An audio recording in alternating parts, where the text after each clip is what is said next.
Well, hello there. It is good to see you again, and welcome back to Wisdom and Wealth Pathways to a Life of Significance for you and your family. I am your host and moderator, Ryan Ruff. It's good to be back with you all today. And as always, I am joined by Frank Astorino of the Astorino Financial Group, and we're going to be covering another wealth management related discussion on the show. That's what we tackle here. We've got a really important one that we're going to be diving into today. We can be blindsided at any time by bad news. And that bad news could be a death, the loss of a job or an income source, a natural disaster. I mean, take your pick. And these different losses and bits of bad news, boy, can they make it hard to know whether we're still on solid financial ground when everything shakes out at the end. So, today we're going to be examining and taking a little closer look at some smart ways to regain some much needed clarity if you're faced with a major uncertainty in life. And we're going to talk about some steps that you can be taking, some real actionable items to get yourself back on track and achieve that level of financial security and financial certainty, if you will, in the plan that you have in place. So before we dive into that, let's go ahead and bring Frank aboard, though, and say hi. Frank, good morning. Good to see you. Welcome aboard. Good morning, Ryan. Good to see you again. Yeah, great to be with you, Frank. Always look forward to our discussions. And Frank, we're talking about a big one today that impacts so many people, right? How many times have we out there in our lives experienced these life events, these bits of bad news that can kind of shake up your level of comfortability and maybe rock your financial solid ground? So, my first question, and kind of starting high level with you, Frank, is let's just begin by addressing the fact that and we might not always want to admit it, but any of us can experience great levels of uncertainty that can sneak up on us, for lack of a better term. And we're not immune to these sudden challenges. What are your thoughts on this? And this, again, applies for everyone, whether you have X, Y, or Z level of assets. That's a great topic, especially today. I think from a macro view, people are anxious about economic, political, and social influences that just abound us, and it creates stress and uncertainty. On a micro level, we see many transitions in life, and we have always been a financial life coaching firm. And there's at least 62 life transitions that take place in our lives, and they don't all necessarily happen at once. But death and illness or lawsuits, property damage, things of that nature could really raise havoc on your finances if you're not prepared for it. So we do educate people on what they can control and what they can't control. Statistics have shown that by age 70, nearly all workers, or at least 96% of them, have experienced at least four or more major life events, such as a layoff or an illness or a divorce. And that has dropped income at least 10% or more. So it's a relevant topic, and we take steps to prepare people for that. Yeah, absolutely, Frank. Thanks for sharing that statistics. Pretty staggering number. I mean, dropping income 10% or more. That's not just a small setback, if you will. So, Frank, let's say somebody out there experiences that sudden shock, and maybe it does impact their financial picture. What's the first move? What's the first action item that you would recommend somebody take? Well, in these cases, it's important for people to have good sounding boards, because there's a part of our brain that is kind of fight or flight, and it panics, and the first thing is to slow down, just to not make any rash decisions. Sometimes when you're in a crisis, you could be you could make decisions that aren't going to serve you well. So you could reach out to someone that you've been working with, whether it's a financial advisor or an accountant, someone that has experience in these types of events. In our case, with our clients, they all have financial plans, and we're constantly reviewing them and doing stress testing. So we anticipate the things that could happen. Planes flying into buildings, major world disruption, terrorism, things of that nature. We don't have control over it, but you certainly can cover all of the things like important documents and proper insurances for your property and casualty. All of those things can be done and you have control over it. So sounding board is good, looking at your plan is good, and kind of reframing. Yeah, yeah. And I want to zoom in a little further on this idea of looking at your plan. So, Frank, for somebody that's going through that, you mentioned a stress test, just an assessment overall. What does that look like for from a client's perspective? Do they, what just, yeah, from a high level, what is that assessment, that stress testing process? I know we've chatted about it on prior episodes before, but for anybody just tuning in today, bring us up to speed on what that assessment and stress test looks like. That's good that you brought that up because we routinely review people not only from their performance and how they're aligned with their portfolio, but we go through a fairly rigorous routine of making sure that their plan is in alignment with their values and goals. Sometimes we'll ask the question, um, what would you not want to give up if you lost half of your income or half of your wealth?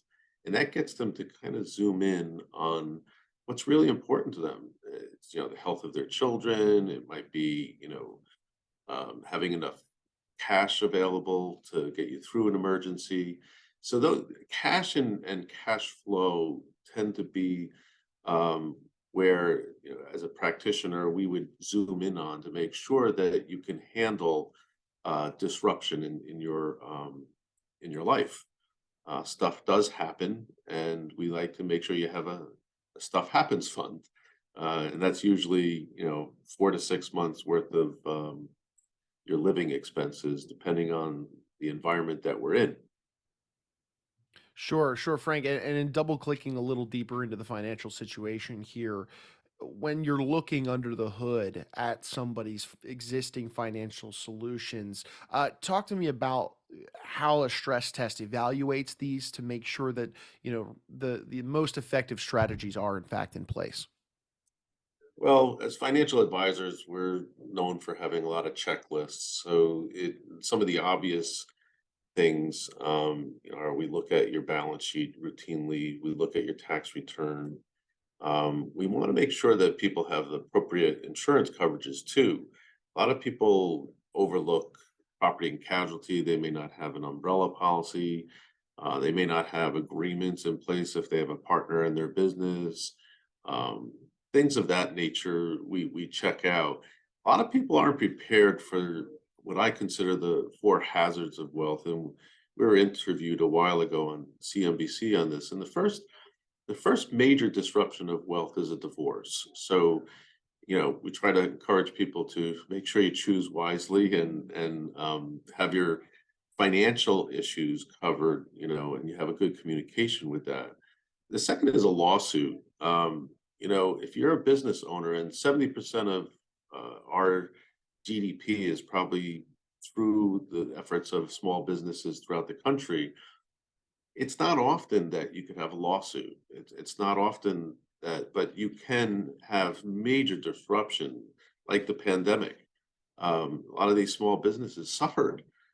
So we like to make sure that you cover all the bases that you can around your assets and liabilities so you know where to get the cash from when needed. No, absolutely. It's a very good point, Frank. And in the same vein, though, do you find that when you're going through these stress testing processes, and let's say maybe it's for somebody that isn't a regular client of Astorino Financial Group, do you find that these people are already in good shape, and that they're protected or reasonably well protected from a sudden problem, or are you finding that usually there are gaps in the foundation of the plan that might open them up to that level of risk that a sudden, life event could create?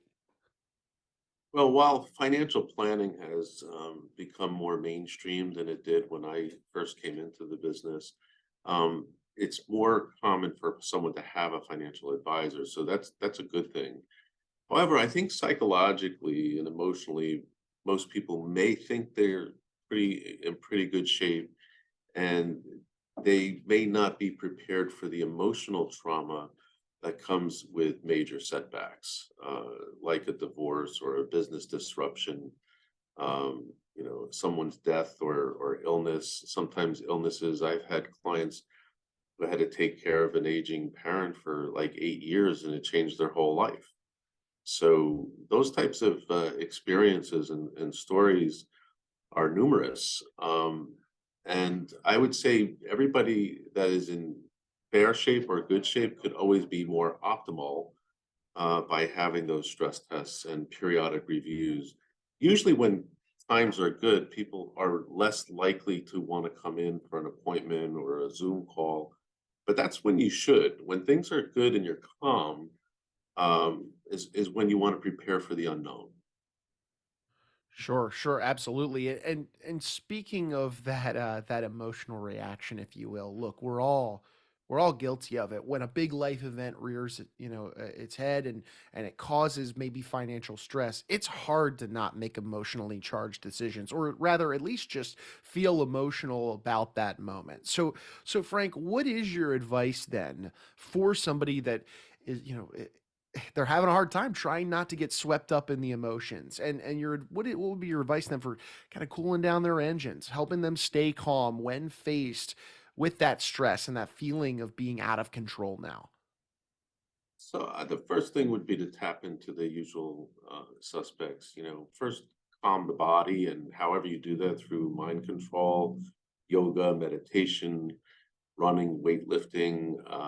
I find that people who are health conscious and exercise, people who believe in counseling and therapy, usually have a source, or if you have a priest or a rabbi or someone that you can tap into. I remember when there was a building that collapsed in Florida that people told me they actually went to their rabbi to see what they should do. Should they move out of that location and so forth? So getting perspective, I think, is really helpful. I preach, control what you can. There are things that you can control when it comes to investing. You can control your allocation, but you can't control what's going to happen in the market. So you have to have some discipline and have some plan and have a calm, objective party help you discern what's controllable and what's not controllable. When it comes to budgeting and cash flow, many affluent clients of ours and wealthy people like to eat out, and sometimes that could add up. And if your business is struggling or suffering, maybe you just got to cook home more and spend some time doing the things that aren't that extravagant but necessary. The other thing I would do is make sure that you can reframe the situation. And that's why having objective counsel is important. Many of your most successful people throughout the world have had failures, have stumbled, have fell on their face before they, pick themselves up to continue their journey. So getting a healthy perspective, and we've said this in other interviews, that sometimes your failures, while not pleasant and painful and difficult at the time, are sometimes your best learning experiences for even greater success going into the future.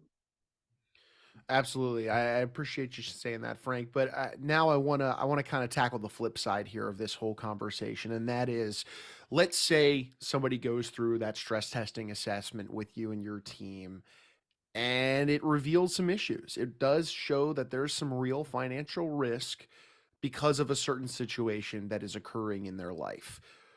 What does this part look like? How do you proceed? How do you address that level of risk? Start with just prioritizing. Prioritize, prioritize, prioritize. Have your A vitals, your B important, your C nice, and your D worthless list. We also preach to have a tolerance blast. What are you tolerating right now that you can eliminate by just, common sense and rational, thought process? Make sure that you can cover the next few months of bills. Put that pause button on spending extravagant or unnecessary things until you get a handle on everything. Um, you file unemployment if you're unemployed. Tap into, select assets for quick cash, and that's where you might want to touch base with your advisor on whether to sell the things that are at a loss versus the gain and have other consequences. And fundamentally, it's a very human thing to do is to ask for help when you need it. You know, the most powerful words in the English language is "I need your help," and usually family or friends or colleagues, people that um, will have empathy for you because everybody's been through, several episodes in their own life. They know what it's like, and they can reach out. When it comes to credit cards, and if you're behind, a lot of times these credit card companies will work out a plan with you. They do want to ultimately get paid. Sometimes they'll lower the interest rate, or they'll, spread out the payments, and they will work with you. So get the help that you need. Plain and simple. So, Frank, as we are getting ready to bring our episode to a close, look, most people they do experience these different life events that can have a negative impact in some instances on their financial situation. So, in closing, really today, if there's any bottom line, if you will, what would you want people to remember about these moments and really today's conversation as a whole? I would summarize it in two thoughts. Is one is just recognize that we're all capable of being blindsided. There's no absolutes that you can totally avoid.